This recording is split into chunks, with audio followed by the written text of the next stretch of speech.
Before we begin the story, let us know where you're watching from by leaving a comment below. If you enjoy this video, don't forget to like and subscribe. Have a wonderful day. Enjoy the story, everyone. The pediatric wing of St. Michael's Hospital in Chicago carried a peculiar kind of silence. It wasn't the kind of hush that followed tragedy, nor the sterile quiet of routine. It was a silence thick with exhaustion, blinking monitors, and the soft rustle of nurses moving with practiced care. Among them, Grace moved as if she were made of light, the kind that didn't blind, but soothed. At 26, Grace had learned to read people by how they held their hands or blinked too fast. She had grown used to comforting without words, to smiling even when her own life ached in silence. That morning, she was kneeling by the bed of a little boy named Liam, tracing cartoons on the sheet with her finger, trying to distract him from the IV in his arm. And that's when she felt it. A presence, a pause, a gaze that pinned her from across the room. She turned slowly, cautiously, and her eyes locked with his. Ethan stood by the doorway in a dark tailored suit that didn't belong anywhere near this worn-out ward. His coat draped across one arm, the other hand resting in his pocket. He observed her in a way that made time stretch and bend around them. It wasn't just curiosity. It was as if he recognized something in her, something he didn't expect. He had come unannounced, part of a discreet initiative to support public hospitals through his philanthropic branch, Horizon Foundation. Normally, he sent advisors or PR agents. But today, for reasons even he couldn't name, he decided to come in person, and now he couldn't look away. Grace stood up, her eyes never leaving his. There was no fear in her gaze, only confusion and something else. She smoothed the edge of her scrubs and walked toward him, her steps measured, graceful despite the fatigue that clung to her shoulders. "Can I help you?" she asked, her voice low and even. Ethan blinked, as if returning from a place far away. "I apologize. I didn't mean to interrupt." "You didn't," she said. But her tone was different now. Guarded. Uncertain. "Are you with the foundation?" He nodded. "Horizon Enterprises. I'm Ethan." Of course he was. Everyone in Chicago knew the name. The Horizon Empire touched everything. Banks, real estate, media, medicine. He was the man who made CEOs stutter, politicians flatter, and journalists tremble. And yet here he was, standing in front of her like a man unsure of his footing. "I'm Grace," she said simply. She didn't offer her hand. They stood in silence for a moment, long enough for her to notice the slight tension in his jaw, the way his eyes flicked between her and the boy on the bed. She followed his gaze. "Liam," she explained, 8 years old, came in last night with a severe asthma attack. He's scared of needles, so I distract him with dinosaurs. Does it help?" "Only if I do the T-Rex voice." She gave a faint smile, surprised by her own willingness to share. He didn't smile back, but his eyes softened just a little. "You're good at what you do." She tilted her head. "You just saw me kneel beside a bed. That doesn't say much." "It says everything," he replied. And there it was, a flicker of warmth beneath the armor. Their conversation didn't last long. A nurse called Grace from the hallway, and she excused herself. But before leaving, she glanced at him again. And in that glance, something was exchanged. Not names or roles or intentions, just something wordless, intriguing, unfinished. Later that day, Grace would think back to that moment and realize she had seen sadness in his eyes, not the performative kind that powerful men sometimes wore in interviews. This was something buried, raw, like he had forgotten how to ask for help and didn't trust anyone who offered it. Ethan, for his part, found himself pacing the marble floors of his penthouse hours later, replaying her voice in his mind. There had been nothing strategic about her, no agenda, no performance, just presence. And that, for a man whose life was filled with masks, was oddly disarming. The next morning, flowers arrived at the hospital, not the kind that shouted attention, but simple white lilies with a note that read, "Thank you for reminding me what kindness looks like." Grace nearly dropped the card when she read the signature. The nurses buzzed with whispers, teasing her with sly smiles and raised brows. She smiled, said nothing, and tucked the note into her locker. She told herself it didn't matter. But that night she dreamed of a man with tired eyes and too many secrets. A week later, Ethan returned, not with a board of directors or a PR team, but alone. He asked for Grace. She found him in the courtyard garden, pacing by the fountain like someone who didn't know how to wait. "I'm not here for business," he said before she could speak. "No." She folded her arms. I wanted to talk to you away from nurses and little boys and hospital walls. She hesitated. Why? I don't know, he said, but I can't seem to stop thinking about the way you looked at me, like you saw through everything. She blinked. That wasn't my intention. I know. That's what scares me. They sat on a stone bench. She didn't ask about his world, and he didn't talk about it. Instead, he asked about her favorite books, her childhood dog, the one place she'd always wanted to go but never could. And for 2 hours, they talked like two people who had forgotten who they were supposed to be. But just as she began to relax, to let herself believe in the ease between them, he checked his watch and stood. I have to go, he said, voice clipped. Of course, she stood too. He looked at her then, like he wanted to say something important and couldn't, so instead, he reached into his pocket, handed her a folded piece of paper, and left without another word. She opened it after he disappeared. A handwritten note. Dinner tomorrow, Delapan, Null, M. I won't bring my world if you promise not to bring yours. And beneath it, an address. The restaurant was quiet, the kind of place hidden behind tall hedges and frosted glass. Elegant, understated, and designed for discretion. Soft amber lights glowed overhead, casting gentle halos onto white linen tablecloths. A cello played somewhere in the background, its melody slow and mournful. Grace sat at a corner table, her hands folded in her lap, trying not to fidget. She had chosen a navy blue dress, modest, simple. Something that belonged more in a church than in a place like this. And yet, as Ethan walked in and spotted her across the room, his breath caught. She looked like she didn't belong, and somehow like she belonged more than anyone else. He crossed the floor with deliberate ease, dressed in a dark suit that looked like it cost more than her annual salary. But his presence wasn't just about wealth. It was command, control, quiet power. And yet when he reached her, all that seemed to soften. You came, he said, as if surprised she was real. She looked up, meeting his eyes. So did you. They smiled. Small, tentative smiles. And it was like no one else in the restaurant existed. The waiter appeared, bowed slightly, and poured sparkling water into tall glasses. Grace reached for hers and sipped, needing something to anchor her. Ethan watched her, not in the way men often did, but as though he was trying to memorize her expression, trying to understand the language of her silences. I wasn't sure you would accept, he admitted. Neither was I, she replied. I almost didn't. What changed your mind? She hesitated. You looked lost that day at the hospital, like you were holding something heavy and pretending it wasn't there. He blinked, caught off guard. I didn't know it showed. It didn't. Not to most people. There was a beat of silence between them. Then he leaned back, folding his hands in front of him. Do you always speak like that? As if you see right through people, only when they're not trying so hard to hide. A chuckle escaped him. Low. Genuine. God help me, he murmured. Dinner came and went with slow elegance.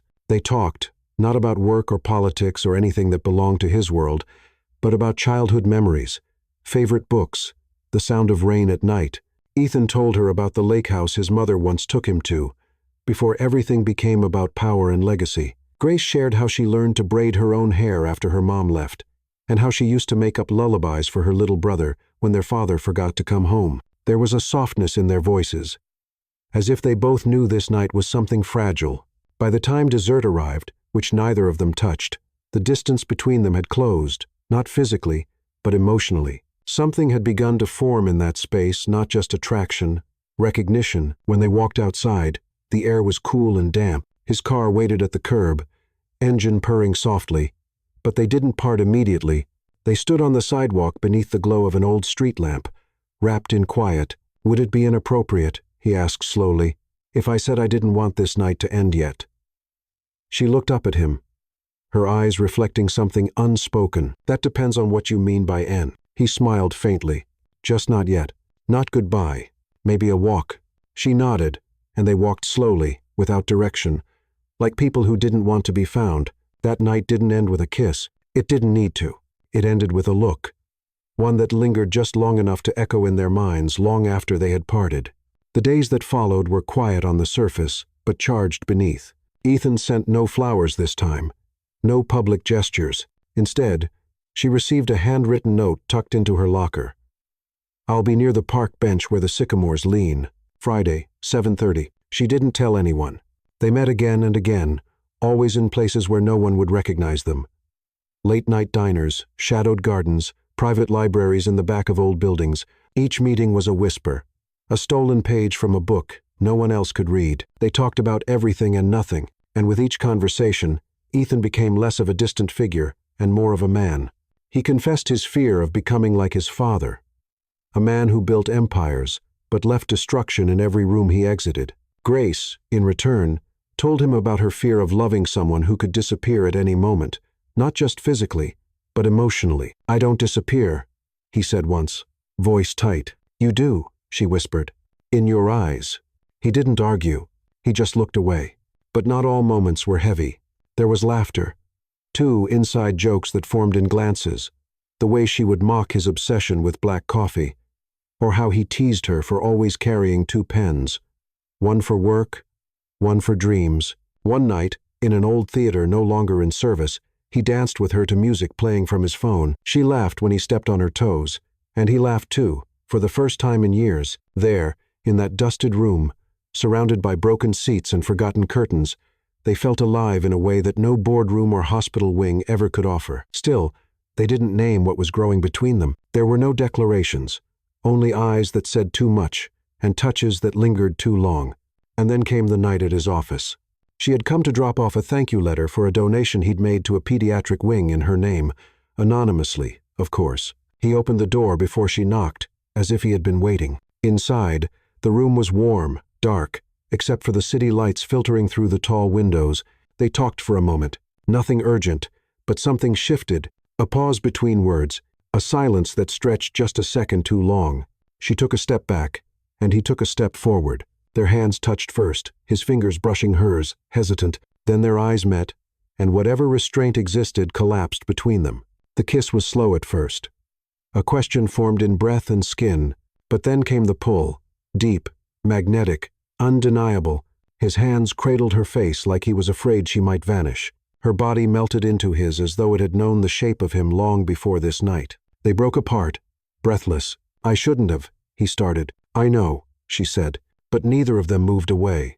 And outside, beyond the glass, the city kept its secrets. It was never supposed to happen like that. They had met for a late dinner, this time in a private lounge inside one of Ethan's buildings, a quiet place with velvet chairs and dim lamps that spilled amber light across mahogany floors. He had cooked, or tried to burnt pasta, undercooked vegetables. Grace had laughed so hard she nearly cried. And Ethan, for once, looked completely out of control. Human, soft. She cleaned the mess while he opened a bottle of wine. They sat on the floor instead of the table. Music played low, an old jazz tune humming like a secret in the background. "You're different when you're not trying to be perfect," she said, sipping slowly. He glanced at her, one eyebrow raised. "Is that a compliment?" "It's the only kind I give." They were closer than they realized, knees brushing, shoulders tilted toward one another, the kind of closeness that doesn't announce itself but creeps in one heartbeat at a time. Her hand was resting on the floor between them, and without thinking, his fingers found hers, a silent intertwining. She didn't pull away. They didn't speak after that, not for a long time. Instead, he shifted toward her, slow, tentative, like someone approaching a fire. His hand moved to her cheek, his thumb grazing the curve of her jaw as his eyes searched hers, asking a question he didn't know how to phrase. Her breath hitched. But she didn't look away. He leaned in, and then their lips met, soft, searching, unfamiliar, but destined. It wasn't the kiss of a man used to getting what he wanted. It was the kiss of someone afraid he might never deserve it. And for Grace, it wasn't surrender. It was recognition. When they broke apart, her hands were trembling slightly. She closed her eyes, grounding herself in the feel of his palm still cradling her cheek. "You okay?" he whispered. She nodded, barely. I didn't expect you to feel like this." "Like what?" "Real." A moment passed, then he stood, reaching for her hand. "Come with me." He led her upstairs, not in haste, but in reverence. The elevator ride was silent, her fingers wrapped in his, her pulse racing. His penthouse office was nothing like she imagined. It was warm. Books lined the shelves, and there was a piano in the corner covered in dust. He dimmed the lights and opened the floor-to-ceiling windows, letting in the city sounds, distant sirens, honking horns, the endless hum of life below. "Stay," he said quietly. She stepped closer. "Are you sure?" "No," he admitted, "but I want to be." Their second kiss was deeper, filled with things they hadn't said. He lifted her gently, carrying her into a room that smelled faintly of cedar and linen. She laughed nervously when he bumped into the doorframe, and he smiled as he whispered, "Sorry," into her shoulder. There were no sharp movements, no rush, just hands learning each other's pace. He undressed her like someone unwrapping something fragile, not with lust, but with awe. Her skin responded to his touch like it had waited for this permission. And when she stood in front of him, bare and exposed, she didn't feel ashamed. She felt seen. Ethan's movements were slow, careful. He kissed the curve of her shoulder, her collarbone, her wrists. He memorized the way her breath caught when he touched the small of her back, the way she whispered his name, Eth, like a prayer she wasn't sure he'd answer. They lay down together, and the space between them vanished. No pretense, no titles, just skin, warmth, and emotion unspoken. They didn't make love out of desire. They made love out of longing. Longing to be known, to be held, to be chosen. And when it was over, or rather, when the waves finally calmed, they didn't speak. They just lay in the dark, hearts still thundering, hands still searching, her head on his chest, his fingers drawing invisible shapes on her back. "I didn't mean for this to happen," she said softly. "I did," he replied. "Not like this. But I knew the moment I saw you that I would ruin myself if it meant being close to you." She closed her eyes, tears slipping out before she could stop them. He didn't wipe them. He just held her tighter. In the days that followed, they existed in stolen hours, in quiet hotel rooms, country roads, the backseat of a car parked in silence. Every touch became a language, every goodbye a wound. One night in his country house in the Hamptons, they cooked dinner together and ended up feeding each other by the fireplace.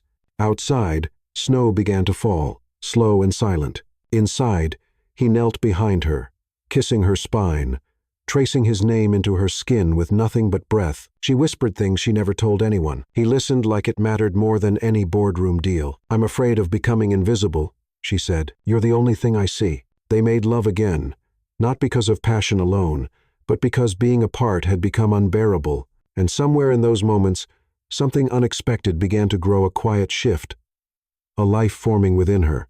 But Grace didn't know yet, not then. She only knew that something sacred had taken root, and deep inside her, a truth was waiting to be discovered, one that would change everything. The nights that followed blurred into one another like brushstrokes on a canvas too sacred to name. For Grace and Ethan, time stopped obeying clocks. They existed between hospital shifts and boardroom meetings, between the clatter of the real world and the hush of their secret. Sometimes it was his penthouse in Manhattan, a sleek glass sanctuary above the noise. Other times it was the cottage in the Hamptons, hidden behind pine trees and drenched in moonlight.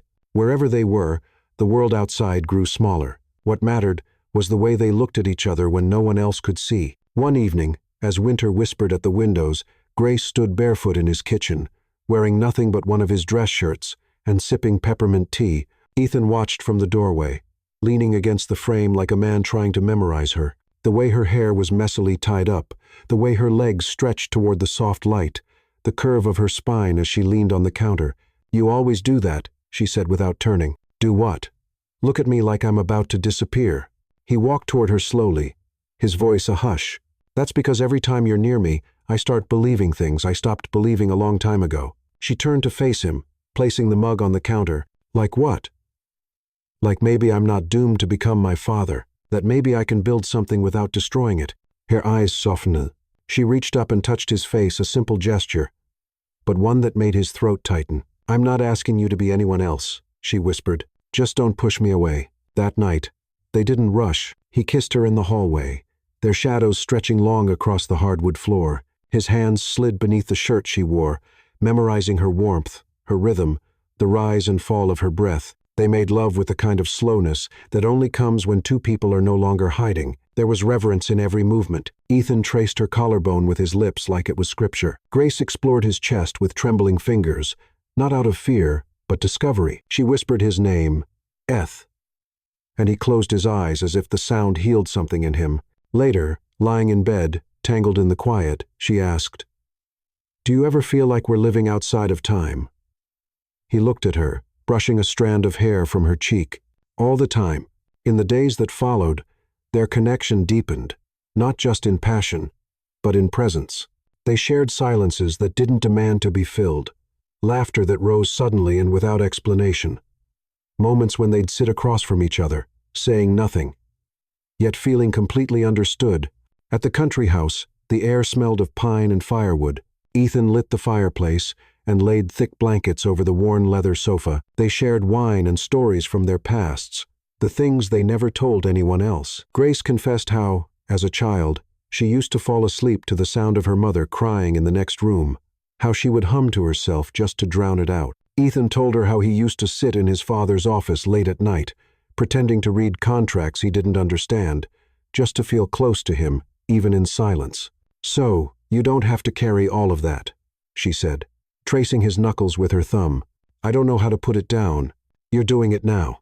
And maybe he was, because that night, when they undressed each other again, it wasn't about escape. It was about being seen, being chosen, being held without question. She kissed the scar beneath his ribs and asked nothing. He ran his fingers down her spine and didn't flinch when she whispered her fears. There was no performance, just surrender. They lay in the quiet afterward, the fire crackling beside them. He pulled her into his chest, his chin resting on her head, and for the first time in years, he slept without dreams. But something unspoken had begun to shift. One morning, Grace stood at the bathroom sink, brushing her teeth, when she caught her reflection. Pale skin, darker circles under her eyes, a tension in her lower belly she couldn't quite place. She blinked it away, told herself it was nothing, just fatigue, just long hours and long nights. But a part of her knew somewhere beneath the surface. Her body had already begun to whisper a new story. She didn't say anything, not yet. Instead, she curled back into bed, slid beneath the sheets, and tucked herself into his side. He stirred but didn't wake, his arm instinctively wrapping around her. She listened to the sound of his breath and wondered what would happen when she finally told him. Would he panic? Would he pull away? Or would he do what she silently hoped for and choose her again?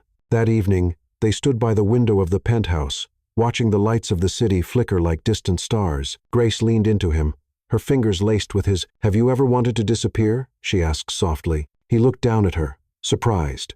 "Why would you ask that?" "I don't know. Sometimes I just wonder what it would feel like to live a life no one notices." "You'd hate it," he said, "because the world would be missing something it doesn't even know it needs." She smiled faintly, resting her head against his chest. He kissed her hair. Neither of them knew that their world was already changing, that within her a heartbeat had begun, fragile, hidden, but undeniable, and soon no secret would stay hidden. It began with a scent. Grace stood in the hospital supply room, organizing vials of antibiotics, when the smell of rubbing alcohol hit her harder than usual. Her stomach twisted, a wave of nausea rolled up her throat, sharp and unexpected. She clutched the shelf for balance, closing her eyes, breathing through her nose. "You okay?" asked a colleague, poking her head in. "Yeah." Grace forced a smile. "Skipped breakfast." But it wasn't just that. Over the next few days, small things began to unravel. Food she normally loved suddenly repulsed her. Her body felt heavier, not in weight, but in gravity, like something had quietly shifted inside her. And then came the moment she couldn't ignore. She was late by a week. She tried to stay logical. Stress, irregular shifts, emotional exhaustion. They could all throw her cycle off. But deep down, she knew her body. And her body was telling her something had taken root. At the pharmacy down the street from the hospital, she paid in cash, kept her head down, and walked back home with trembling hands. She didn't even wait to change out of her scrubs. The test sat on the edge of the bathroom sink as she stared at it, frozen in place, pulse roaring in her ears. 2 pink lines. Grace sank onto the cold tile floor, the test clutched in her hand. Her heart thundered, not in fear, but in something much more complicated, a storm of wonder and disbelief. Her fingers pressed against her belly, still flat, still quiet, but suddenly sacred. A child. His child. The world didn't stop moving. She still went to work, still responded to emergencies, still smiled at elderly patients, and wrapped tiny arms in bandages, but everything felt different, like she was living in 2 layers, the one everyone could see and the one only she could feel. She didn't tell Ethan right away. At first, she convinced herself she needed time to process. Then she reasoned that he was busy, locked in high-stakes negotiations, media appearances, global investors. But in truth, she was afraid not of him, of what the truth might mean for their quiet world. For them, He had never spoken of children. He barely spoke of the future. And yet, every time he looked at her lately, there was a softness there, a question he hadn't yet formed, a vulnerability she didn't want to wound. The decision tore at her in silence. Then, one Sunday evening, the answer arrived in a different form. She was in his apartment, curled up on the window seat, sipping ginger tea and pretending to read a book. Ethan sat at the piano behind her, fingers gliding over the keys with surprising ease. He wasn't playing anything recognizable, just fragments. Notes that rose and fell like breath. When the music faded, he turned toward her. "You've been quiet." She looked over her shoulder, startled by the way he was watching her. "Just tired," she said, "more than usual." She hesitated. "You notice that?" "I notice everything about you." Her heart skipped. He stood, walked over, and sat beside her on the cushioned bench. For a long moment, he said nothing.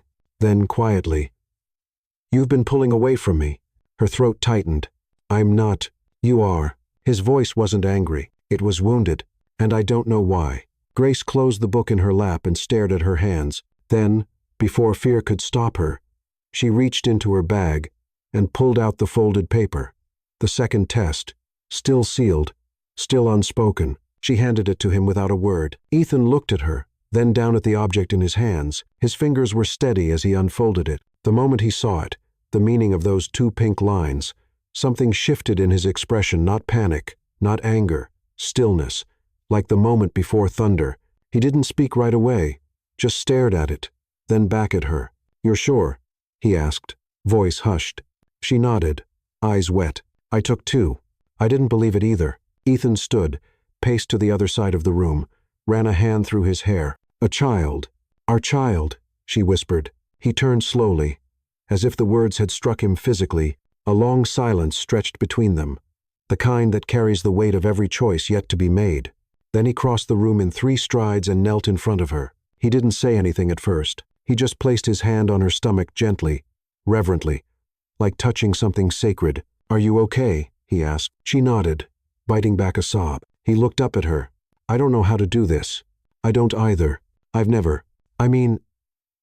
didn't grow up with examples of how to love someone the right way. I'm not asking for perfect," she whispered. "I just need to know you won't disappear." His eyes met hers, and for the first time, she saw something different there, not just desire or admiration, but fear and wonder tangled together. "I won't run," he said finally. "Whatever this is, however it looks, I'm in it all the way." Grace exhaled, the breath shaking from her chest. He pulled her into him, holding her like she might break. And maybe in that moment, they both did. Just a little broke open, broke honest. They stood there in the quiet, wrapped in each other, while the city lights blinked behind them like tiny promises. Neither of them noticed the phone buzzing on the kitchen counter. A message, a name, a headline already beginning to take shape, because outside their fragile bubble, the world had begun to whisper, and soon it would scream. It had been 3 days since Grace had handed him the test, and Ethan still hadn't told anyone. No staff, no lawyers, no advisors. The world outside kept moving. Stock prices fluctuated. Headlines rolled, but inside his penthouse, time had stilled. He spent hours pacing the floor, fingers raking through his hair, mind spinning through possibilities he'd never had to consider before. A child, his child. Everything in his world was built on control, iron contracts, boardroom dominance, polished press releases. But this was a heartbeat he couldn't manage or manipulate. It didn't come with a strategy. It came with vulnerability and grace. He watched her from across the room as she poured water into a glass, unaware that he was studying her. She had a glow about her lately, not cliché, not magical, just a deeper stillness in the way she moved, like her body already knew it was protecting something precious. "Sit with me," he said softly. She looked up, surprised. "Now?" He nodded, already sinking into the leather armchair near the fireplace. She came, barefoot, wearing one of his shirts again, and it undid him every time. When she sat across from him, her hands folded nervously, he didn't speak at first, just stared into the fire. "I've never told you this," he began, "but I was an only child. My father had 2 families. I was the one he claimed publicly, but not the one he loved." Grace's brows pulled together. She leaned forward. "Eth," she said softly, "I swore I'd never become like him. I spent my entire life proving I wasn't him. Every decision, every risk, every ounce of success, all to distance myself from his shadow. He turned to face her fully. And now, the one thing he failed to do becomes the one thing I must learn how to do from scratch. She reached across and took his hand. You don't have to be your father, but I'm afraid I already am. I don't know how to be soft with something I can't control. I don't know how to build a family when I've never seen one that didn't fall apart. You start by staying. That's it. Not planning, not perfecting, just staying. He nodded slowly. I want to. I really do. Then that's enough for now. There was a long pause. The fire crackled. A distant siren moaned from the street below. And then he asked, "Have you told anyone?" "No, only you." He let out a breath, part relief, part dread. "Good," he said, "because I need time to figure out how to protect you before this gets out." She nodded, but there was something in her expression he didn't see. Something unsaid, because Grace had received a message that morning from a blocked number. A single line. Does Ethan know about the baby yet? No name, no source. But she knew what it meant. Someone knew. 2 days later, it happened. It started with a headline buried on a gossip site. Mystery woman seen at Horizon penthouse multiple nights. Then the next day, insider claims CEO's secret lover might be expecting. Grace saw the post during her lunch break. Her hands trembled so violently she dropped her phone. Her face went cold. By the time she picked it up again, the comments had already started. Gold digger. Classic scandal. Nurse seduce billionaire. Watch her sell the baby story for millions. She couldn't breathe. The hospital hadn't said anything yet, but the stares had begun the way nurses lowered their voices when she entered the room, the way one doctor glanced at her belly, then looked away. She didn't even finish her shift. She just left. Ethan was in a meeting when she stormed into the building. No security guard stopped her. They knew her by now. She stepped into the elevator and rode to the top floor with tears she refused to let fall. When he saw her, he stood immediately. Grace. Someone leaked it. His face froze. She threw her phone onto his desk. They know. Everyone knows. It's starting already, the comments, the looks, the whispers. They're calling me. Her voice cracked. Calling me a trap, a scandal. He stepped toward her, but she flinched. You said you'd protect me. You said we had time. I didn't know. Didn't know what, Eth? That someone in your perfect little empire would betray you? Or that maybe, just maybe, our world was never going to survive your world. His jaw clenched. I'll fix it. No, don't fix it. Fail it. For once in your life, stop calculating and just feel it. He stepped back, as if her words physically struck him. She wiped her eyes quickly. I don't want to disappear into your silence.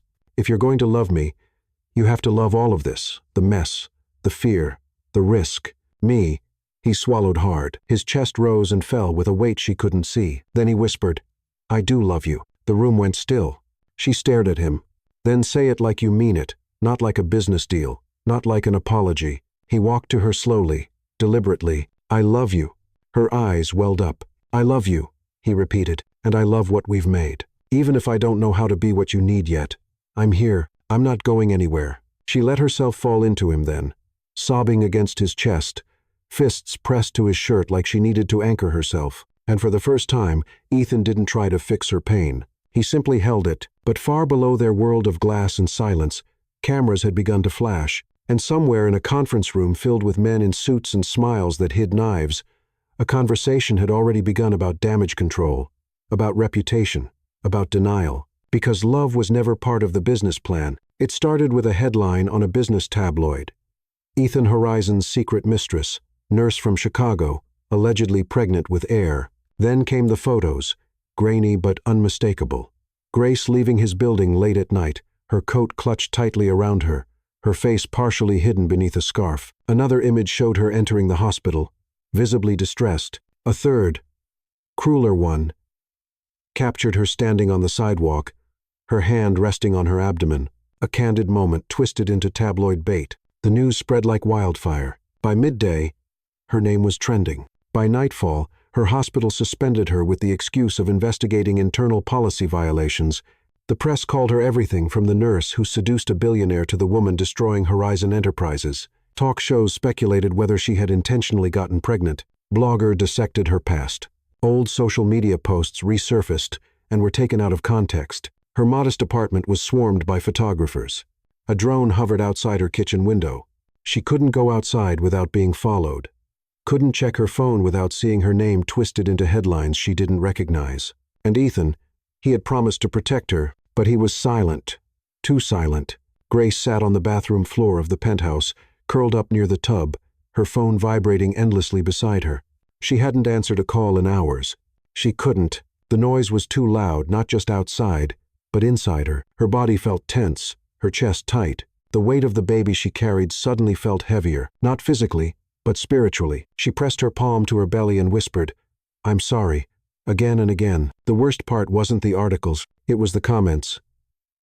"How much do you think she got paid to keep it?" "Another woman trying to trap a rich man. Hope he demands a paternity test." They didn't know her. They didn't know him. But in the world of public perception, truth was the first casualty. Meanwhile, across the city, Ethan sat in a dark conference room surrounded by executives. Men in suits, women with tight smiles, legal teams, PR handlers, investors who spoke in percentages and risk analysis, as if this living, breathing crisis was nothing but a glitch in the algorithm. "You need to issue a denial," one advisor said immediately. "We've drafted a press release." Added another, "You'll say the woman is lying, that you never had a personal relationship with her." Ethan didn't speak. The room waited. Then one man leaned forward, voice colder than the rest. "If you acknowledge this child publicly, you're opening yourself up to legal exposure, stockholder panic, and possibly a hostile board takeover. We need you to understand the gravity of this situation." Ethan's jaw tightened. "So, you want me to lie?" The man didn't flinch. "We want you to protect what you've built." Ethan looked down at the file in front of him. A blurry photo of Grace. A printed copy of the article, her name circled in red ink like a threat. He stood. "This meeting is over." "Ethan, I said it's over." He left without another word. That night, Grace didn't sleep. She paced the apartment for hours, every creak of the floorboards echoing her restlessness. Her phone buzzed again. Unknown number. She shut it off. At 3:17 a.m., she heard the key turn in the door. Ethan entered, his face pale, his eyes hollow. She didn't wait. "Where have you been?" "Meetings." "Meetings," she repeated. "While my life was torn apart. I'm trying to fix it, Grace." "You're trying to protect your name," she said sharply. "Not me, not us." He stepped closer. "That's not true. Then where were you when the media came for me? When the hospital suspended me? When I stood on the sidewalk sobbing because I didn't know if I could even buy groceries without being followed?" His lips parted, but no words came. Her voice cracked. "You promised to protect me. I didn't know it would happen so fast." "You didn't know it would be real," she said, trembling. "But this is real. I am real. And your silence? It's louder than the headlines." He stepped forward, his voice breaking. "I thought staying quiet would shield you, that it would make it go away. Did it?" she asked bitterly. "Because I've never felt more exposed." There was a pause, long and aching. Then she said something that made him flinch. "I don't know who I'm more afraid of right now. The world outside, or you." He looked shattered, but she wasn't finished. "I love you," she whispered, "but I won't raise this child hiding behind your curtains. I won't be a secret. Not for your empire, not for your shareholders, not even for you." He reached for her hand, but she pulled away. Tears streamed silently down her cheeks as she walked to the bedroom and shut the door, not with a slam, but with the kind of quiet that meant something had broken. The next morning, the media doubled down. Ethan Horizon refuses to comment. Is silence an admission? Nurse disappears from public eye. Where is she now? Another headline suggested she had fled the country. Another claimed she was suing him for millions. None of it was true, but truth didn't matter, and for the first time, Grace felt something she hadn't felt in months. Alone. On the 42nd floor of Horizon Enterprises, Ethan stood at his office window, staring down at a city he no longer recognized. His phone rang, and he didn't answer. His reflection in the glass looked like a stranger, someone cold, brilliant, and empty. He touched the spot on the window where the rain streaked down the glass. Then, quietly, he whispered to the empty room, "What have I done?" Behind him, the office door creaked open. "Sir," his assistant said gently, "the press conference has been scheduled." He turned slowly. Press conference? He hadn't approved that, but the machine had already started moving without him, and now he'd have to decide, protect his world, or protect the woman who had become it. The silence didn't arrive all at once. It crept in slowly, like fog rolling in through a cracked window, soft, invisible, but suffocating. Grace stayed in the guest bedroom, not because she was angry, but because she no longer knew where she belonged. The master bed smelled like him, like cinnamon and leather and all the things that once made her feel safe. Now it felt like a museum of unspoken things. Ethan didn't ask her to return. He didn't ask anything at all. Their conversation shrank to logistics. "Are you eating?" "Yes." "I'll be out late." "Okay. Doctor's appointment next Thursday." That was all. "No, I miss you." "No, I'm sorry." "No, I love you." Grace moved through the penthouse like a ghost, invisible but still aching. She found herself staring at the sonogram tucked inside her drawer, the one where a tiny shape was beginning to form, and wondering how something so alive could grow inside so much silence. Sometimes, in the early morning hours, when the city was still asleep, she'd feel the softest flutter in her abdomen, not a kick, not yet, just a whisper of movement, as if the child inside her was asking, "Are we going to be okay?" And she didn't know how to answer. Ethan buried himself in work. He arrived early, left late, took calls at night. He barely touched his piano, barely touched her. It wasn't that he didn't care. It was that he didn't know how to bridge the space between them anymore. He had built his entire life around power, knowing the right thing to say, when to say it, and how to spin it into strength. But with Grace, every word he didn't speak became a wall. Every look avoided a brick in the distance growing between them. He'd stand outside her door sometimes, hand raised to knock, but he never did. One evening, she stood on the balcony, wrapped in a knit blanket, staring out at the skyline. The wind brushed her hair into her face, and the lights of Manhattan blinked like distant planets. Behind her, she heard the soft creak of a door. He stepped out, said nothing, stood beside her. She didn't look at him, but she asked, "Do you ever think about what kind of father you'll be?" He hesitated. "Every day, and I'm terrified." She nodded. "Me too." Silence again, but this time heavier, loaded with things unsaid. She turned toward him. "Do you still want this?" "Me, the baby, this life?" His eyes flicked to hers. But he didn't answer, and that said everything. 2 days later, she packed a small bag, just clothes, vitamins, a few books. When he came home, she was in the hallway, coat on, her hand gripping the handle of her suitcase. His heart stopped. "Where are you going?" he asked, barely above a whisper. "I need space." He stepped forward. "Grace, I'm not leaving you. I'm leaving this silence, this prison you're building around us." He looked pained. "I didn't mean to." "I know," she said, "but meaning well doesn't stop the bleeding." He reached out, and for a moment she let him touch her, his hand on her cheek, her breath caught in her throat. "I still love you," he said. "I know," she replied. Then gently she pulled away and left. She moved into a modest apartment on the other side of the city. A friend from the hospital offered the spare room. It was smaller, older, with creaky floors and faded walls, but it had light, plants, windows that opened. It smelled of rosemary and coffee and air that didn't carry the weight of disappointment. Grace started prenatal yoga, walked every morning, cooked her own meals, but the ache inside her didn't leave. She missed him, not the empire, not the name, him. The man who once kissed her forehead after midnight and whispered that she was the only thing in his life that ever made sense. Where had that man gone? And did he even know how to find her anymore? Ethan kept the penthouse dark most nights. He tried to reach out once. A message, 4 words. "Are you sleeping okay?" She read it, didn't respond. He never sent another. His team urged him to speak publicly, issue a statement, apologize to the board, clarify his position. But he refused because the only apology that mattered wasn't to shareholders or press outlets. It was to the woman who now walked the city with his child inside her and tears still fresh on her cheeks. One afternoon, as winter melted into a fragile spring, Grace sat in a small clinic waiting room for a routine checkup. The walls were painted with murals of stars and clouds. She sat quietly, hand resting on her growing belly. A little girl sat across from her, swinging her legs, clutching a worn-out bunny. She smiled at Grace and asked, "Are you having a girl or a boy?" "I don't know yet." Grace replied with a soft laugh. "Do you think they'll like bunnies?"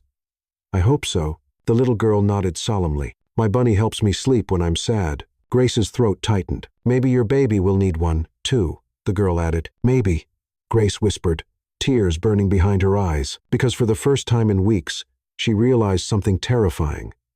She didn't just feel alone, she felt forgotten. That night, She opened her journal and wrote a single line. I don't know if we're still waiting for each other, or if we're both just letting go. She closed the notebook, turned off the lamp, and curled into herself as the city breathed on without them. But across town, in a penthouse now dim and silent, Ethan sat at his piano.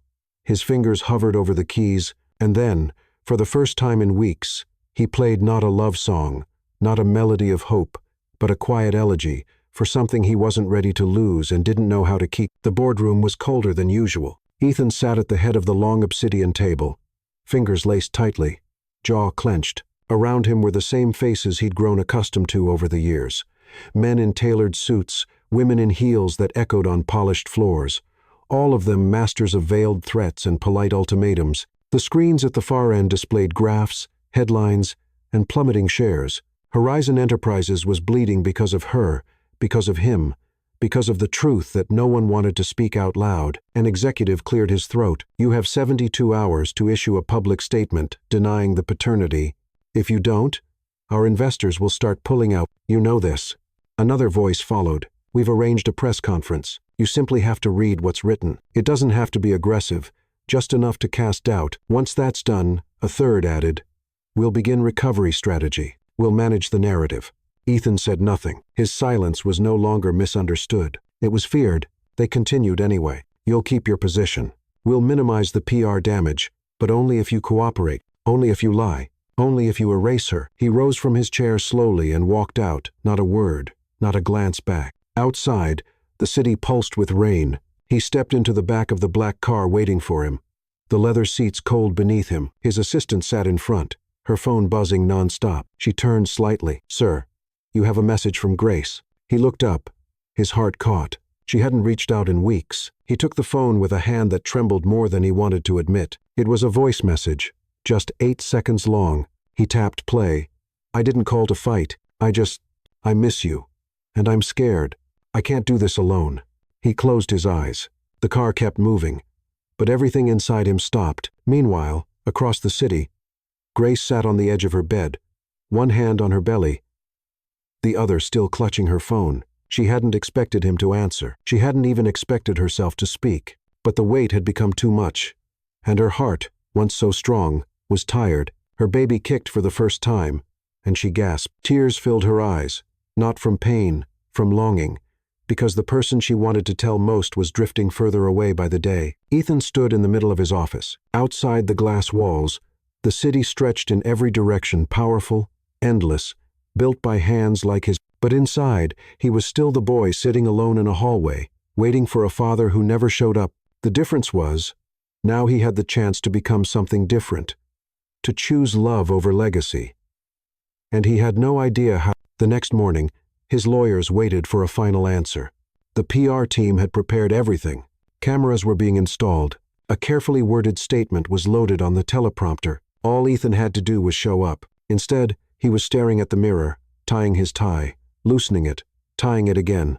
He had never looked more polished or more lost. At 10 o'clock a.m., reporters gathered, lights flashed, microphones clicked into place. The press conference room was filled to capacity, but the podium remained empty. 10:05, no Ethan. 10:10, whispers, phones buzzing, panic in the eyes of his staff. And then a message appeared on the newswire. Ethan Horizon cancels appearance. Statement forthcoming. At 10:12 a.m., Grace opened her door. Ethan stood there, rain on his coat, breath shaky, tie gone. She stared at him for a long, aching moment. Why are you here? She asked. He didn't answer right away. Instead, he reached into his pocket and pulled out a single folded piece of paper. The statement he was supposed to read. He tore it in half, then into quarters, let the pieces fall between them. I couldn't do it, he said softly. I couldn't lie. Not about you. Not about him. Grace's lips parted. Him? He stepped forward, hands trembling slightly. I've been choosing power my entire life, but power never held me when I couldn't breathe. Power never said my name like it meant something. You did. Her eyes filled. I choose you, Grace. I choose our child, even if it costs me everything. She stared at him. The anger, the hurt, the love, all of it rising to the surface at once. He reached out, barely touching her hand. I'm scared, he whispered. So am I, she said. But maybe we don't have to do this scared and alone. He pulled her into his arms, held her like she was the only truth left in a world full of noise. And in that moment, the future wasn't certain. But the choice was. Back at Horizon Enterprises, chaos unfolded. Stocks dropped. Papers blared betrayal. The board panicked. But Ethan wasn't there to hear it because, for the first time in his life, he was exactly where he needed to be. The world expected silence, or a denial, or a carefully crafted distraction to redirect attention back to numbers, not names. That's how Horizon Enterprises had always operated, with precision, detachment, and control. But that morning, everything changed. Ethan stood behind a podium in a packed press room. Cameras lined every angle. Microphones crowded before him like mouths hungry for scandal. The air was electric, not with anticipation, but with tension. Something was about to shift, and no one knew in which direction. He wasn't wearing a tie. His sleeves were rolled. His eyes, dark with fatigue, held something deeper than strategy. Conviction. He cleared his throat. Then he spoke. "No script today," he began, voice low, steady, just truth. A ripple moved through the room. He paused, glanced briefly at the front row reporters, critics, shareholders, adversaries, and then he looked directly into the camera. "There's been a lot of speculation lately about my personal life, about a woman, a child, about whether or not I have a future outside of this company." Another pause. "I'm here to confirm one thing. It's all true." Gasps, audible. It continued. "Her name is Grace Harper. She is not a scandal. She is not a mistake. She is not a threat to this company or to me. She is the woman I love." He let the words settle, and then, "We are expecting a child." Flashes exploded across the room. Ethan didn't flinch. "I understand this isn't what people expect from a man in my position, but maybe that's the problem. We've spent too long hiding behind polished images and statements written by people who've never tasted fear or joy or vulnerability." He looked down for a moment, then back up. "I've built an empire, yes, but I've also built walls, and for the first time in my life, someone saw past them. Not to what I could offer, but to who I actually am: broken, flawed, but willing to fight."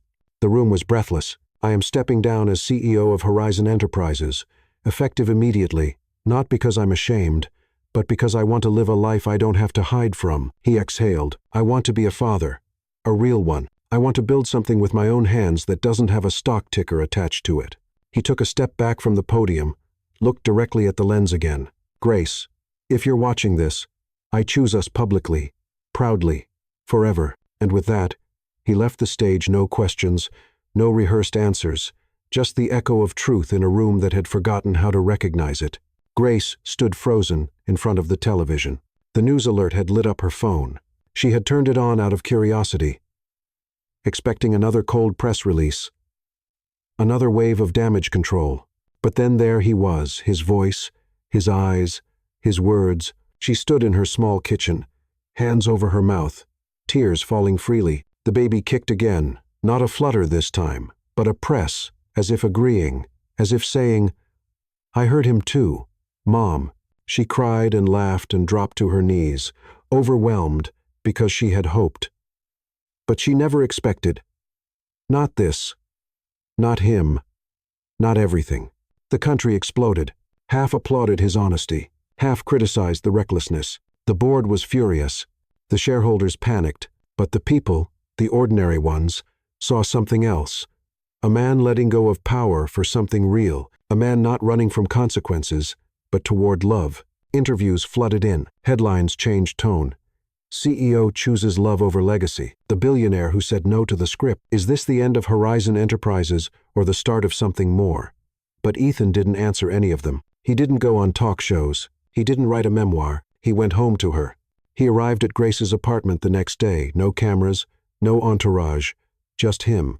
This time, when she opened the door, she didn't look at him with suspicion or fear. She looked at him like he was the answer to a prayer she never dared to say out loud. He stepped inside quietly. She stared for a moment, her arms wrapped protectively around her stomach. Then she whispered, "You meant it?" He nodded.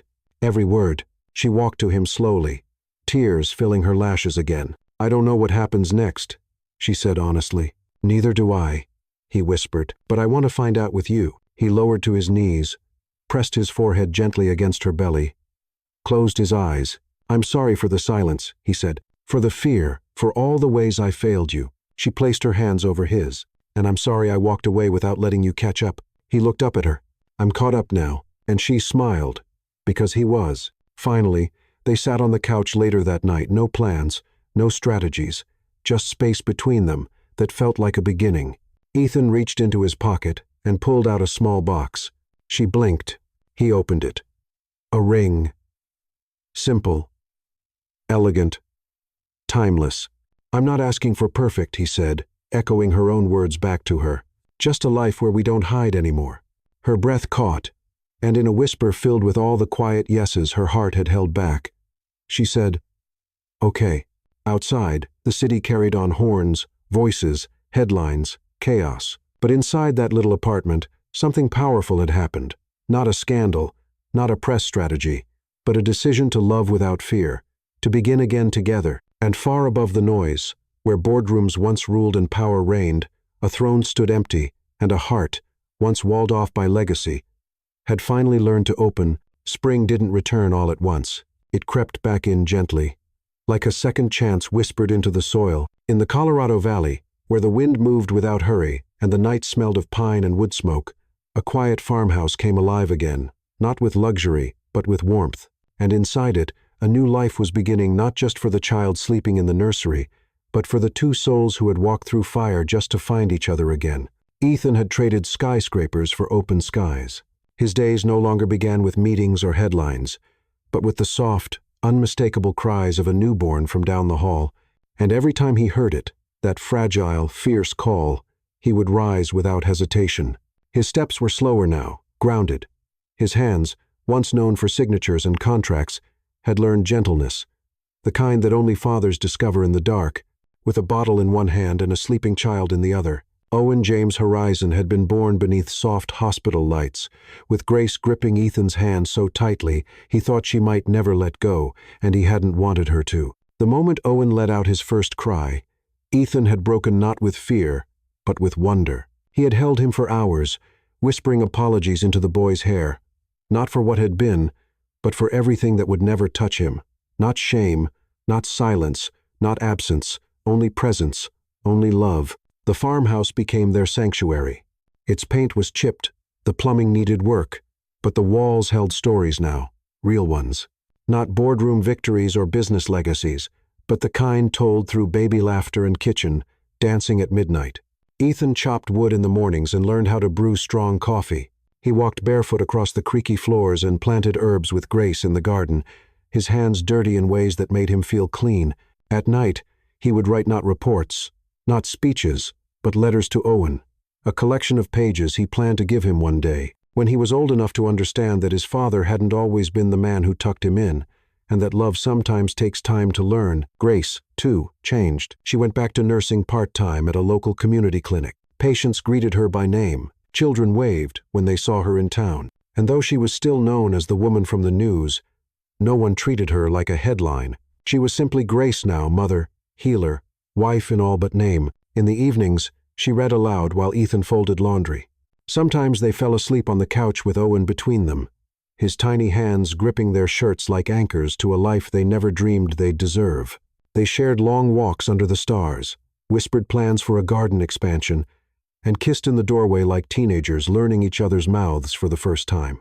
It was ordinary, and it was perfect. But healing isn't a straight road. There were hard nights. Nights when Owen wouldn't sleep, and both were too tired to speak without sharpness. Nights when Ethan woke from nightmares, his father's voice echoing in his mind, warning him he'd fail just the same. On those nights, Grace would hold him not with words, but with silence and skin. Her palm pressed to his chest until the storm inside him quieted, and sometimes she would cry too, not from sadness, but from the weight of joy, from the disbelief that this peace, this love, had chosen her after all the years she thought it never would. They didn't aim for perfection. They aimed for presence, and they never stopped choosing each other. One afternoon, as golden light spilled across the porch, Ethan sat with Owen sleeping on his chest. He rocked slowly, one hand resting protectively over his son's back, the other tracing idle circles on the armrest. Grace stepped outside, carrying 2 mugs of tea. She didn't speak. She just sat beside them. After a long moment, she whispered, "Do you ever miss it?" The city, the empire, the name, the power. He looked out at the hills, took a breath. I miss who I thought I was supposed to be, but not who I actually was. She nodded, and that was enough. They hung new photos on the walls, not magazine covers or company awards, but snapshots of a life in progress. Grace barefoot in the garden, Ethan napping with Owen in a hammock, flour on their noses in the kitchen, crayon scribbles on the fridge, their story now told in color. On Owen's 3-month milestone, they invited no one, no press, no spectacle, just the three of them in the yard. A candle on a cupcake, laughter carried by the breeze. Ethan lifted Owen in his arms, kissing his cheek. "You, little man," he said, "changed everything." And Grace, watching from the doorway, whispered, "And everything changed us." That night, as they tucked Owen into bed and watched him drift into dreams, Ethan took Grace's hand and led her outside. Under a sky full of stars, he pulled something from his pocket. A ring, simple, quiet, golden, like the life they had created. He didn't kneel. He didn't need to. "I know this life is already ours," he said softly, "but I want to promise it again, with your name beside mine, with no more curtains, no more waiting." Her eyes shimmered. "You were always the promise," she whispered. "Yes." Later, as they danced barefoot on the porch to a song only they could hear, Ethan pressed his forehead to hers and said, This is everything I never knew I was allowed to want." And she smiled, because it was. The chapel stood at the end of a gravel road, tucked between willow trees and a narrow stream that shimmered under the late afternoon sun. It wasn't grand. It wasn't gilded in gold or carved from marble, but it was honest, like them. It smelled of cedar and wildflowers. The pews were worn, the floor creaked in protest with every step, and yet, when Grace stepped through the doorway, white lace trailing behind her, everything fell silent, not from protocol, but reverence. Ethan stood at the altar in a navy suit. No tie, no crowd, just a quiet smile that trembled slightly when he saw her. He had seen her 100 ways under candlelight, in hospital scrubs, curled up on a couch with their son sleeping against her chest. But today, something inside him broke in the best way, because this wasn't a dream, it was real. And she was walking toward him like a promise finally kept. The guest list was short, just a handful of souls who had seen them through the storm. A retired nurse who had once mentored Grace, a former driver who now ran a bookstore, and the midwife who had whispered encouragement into Grace's ear when Owen came into the world. Owen was there, too, of course, cradled in the arms of a close friend, his tiny bow tie slightly crooked, his face soft with sleep. He didn't cry. Not once, as if he, too, understood that something sacred was unfolding. The ceremony began with no music, only words, vows written in ink-stained notebooks, spoken with voices that sometimes faltered but never strayed. Ethan took Grace's hands in his and whispered, "I once built a kingdom of silence, cold rooms, empty floors, my name on buildings but not on hearts. And then you came in not to rescue me, but to remind me that I was worth being found." Her eyes shone, tears balanced but unfallen.